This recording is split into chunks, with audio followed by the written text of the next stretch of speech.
дар ин дарс якчанд савол кор кунем дар бораи ҳамаи якчандумини саволҳои бо модул ва ҳамашро бо ёрии модули квадратӣ кор мекунам. Акнун биёед чикор мекунем модули квадратӣ.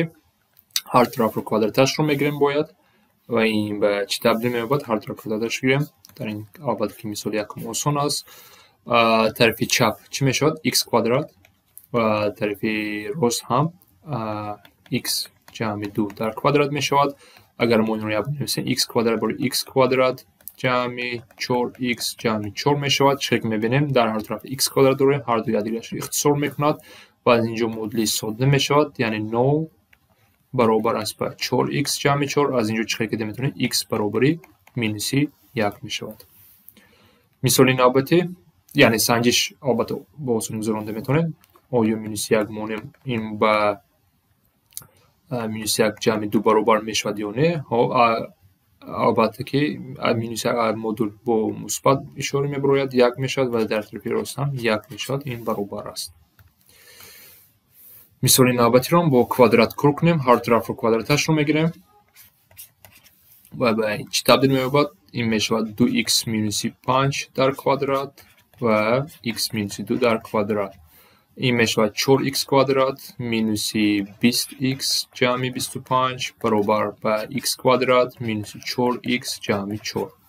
Ва агар ин модулро ба як тараф ҷамъ кунем, мешавад 3x квадрат минуси 16x ҷамъи 21 баробари 0 мешавад. Инҳоро ба қавс ҷудо карда метавонем. Ин мешавад 3x дар якум қавс, дар дуюм қавс ҳам x мешавад баробари 0. Мо бояд 21 созем. 21 ин 3 зарби 7 аст. Дар мобайни минуса, яъне минус 3 зарби минуси 7. Мо инро чикор карда метавонем?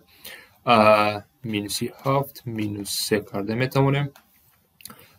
Вақти қавсро кушонем дуруст мешавад. Ин чӣ мешавад? 3x минуси 7 баробари 0 ё ин ки x минус 3 баробари 0. Аз инҷо ду ҷавоб дорем. X баробар аст ба 7 тақсими 3 ё ин ки x баробар ба 3 аст. Мисоли навбатӣ, биёем бо квадрат гирем. Ҳар тарафро агар квадраташро гирем, ин ба чӣ табдил меёбад? Дар инҷо мо ду ифода дорам, яъне ин мешавад x квадрат зарби x минуси 1 дар квадрат баробари 4. Вақти қавсро мекушонем, нигоҳ кунед, қавсро кушонем мураккабтар мешавад. X квадрат биёем нишон диҳам. X квадрат минуси 2x ҷамъи 1 баробари 0 баробари 4. Ва агар қавсро кушонем, x дар дараҷаи 4 минуси 2x куб ҷамъи x квадрат, агар 4 ҳам ба тарафи чап минус 4 баробари 0. чӣ ки метавонем модули ма мураккабтар шуд. Яъне вақте ман квадратро гирифтам дар ин модул, кори манро осон накард, кори манро мушкил кард. Барои ҳамин ҳам вақт ду роҳро бояд донем. Яъне баъзи мисолҳо квадрат ба шумо ёрӣ карда метавонад, кори шуморо осон карда метавонанд, лекин дар баъзеҳош мураккабтарам карда метавонанд. Барои ҳамин мо бо роҳи аввал меравем, яъне бо ду ҳолат. Ҳолати 1, ин модул ё мусбат шуда метавонад, ё манфӣ шуда метавонад. Яъне даруни модул ифодаи мо x минуси 1 аз 0 калон шуда метавонад, 0 баробари 0, ё ин ки дуюм ҳолат ҳамчун якум хурд шуда метавонад. Биёед бо мусбат равем. Вақте мо мусбатро кор мекунем, яъне ин худаш мемонад.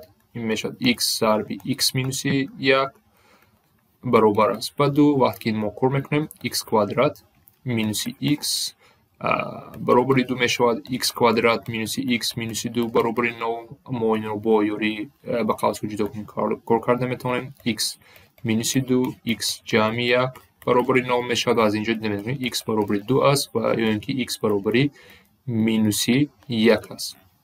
Ин якум ҳолат мо ду реша ёфтем. Лекин нигоҳ кунем, мо чӣ гуфтем? X меа 0 калон. Вақте мо x баробари минус 1 монем, ин минус 2 мешавад, 0 калон намешавад. Хеле дар охир санҷида ҳам метавонем, лекин пеш аз санҷиш гузаронидан баъзе решаҳое ки нодуруст ҳастанд дида метавонем. Дуюм ҳолатро бинем. Дуюм ҳолат чӣ мешавад?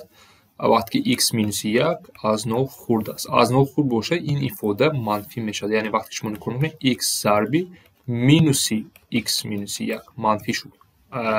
Ман қадам ба қадам нишон додам. Вақте ки шумо қавсро мекушонед, ин мешавад x минуси x ҷамъи 1 баробари 2. Вақте ин қавсро мекушонед, ин минуси x квадрат ҷамъи x минуси 2 баробари 0. Ин қавсро мо ба қавсро ҷудо кунем. Биёем бо дискриминант бинем. Дискриминант агар бинем, b квадрат 1 квадрат минуси 4 зарби минуси 1 зарби минуси 2 وقتی که شما این رو کار میکنید جواب شما منفی میشود، مینوسی 7 میشود. وقتی که دیسکریم مینوسی 7 است، مینوس است، شما ریشه نداره، یعنی این حالت حلی کار ندارد. اکنون ما دو ریشه یافتیم، بیاین اونها رو میسنجیم. اگر ما سنجش گذارونیم این میشه دو رو اگر مونیم یکم ریشه دو ضربی مودول دو مینوسی یک. آیا این برابر است با دو یا نه؟ میریم که در طرف چپ دو مینوس یک است، دو ضرب دو برابر دو است. دویم حالت رو میبینیم، اگر مینوس یک باشد مینوس یک ضرب در مودول مینوس یک آیا این برابر است با دو یا نه؟ چقدر که میتوانیم درون مودول دو میشد، لیکن در بیرون مینوس یک داریم، مینوس دو برابر دو نیست، این خطا است. از اینجا هم دیده میتونیم که ریشه ما یک است، x برابر 2 است. در دویم حالت هم ریشه نیافتیم ما، چون که دیسکریمنت ما مینوس شد. شما این در آخر سنجیده میتونید، یا که در اول هم وقتی شما حالت ها رو میبروین، وقتی شما x مینوس یک است، مینوس r0 کلانشتن میتونه. از اینجا هم بعضی ریشه ها رو دیده میتونید که دانش شده میتونید یا نه.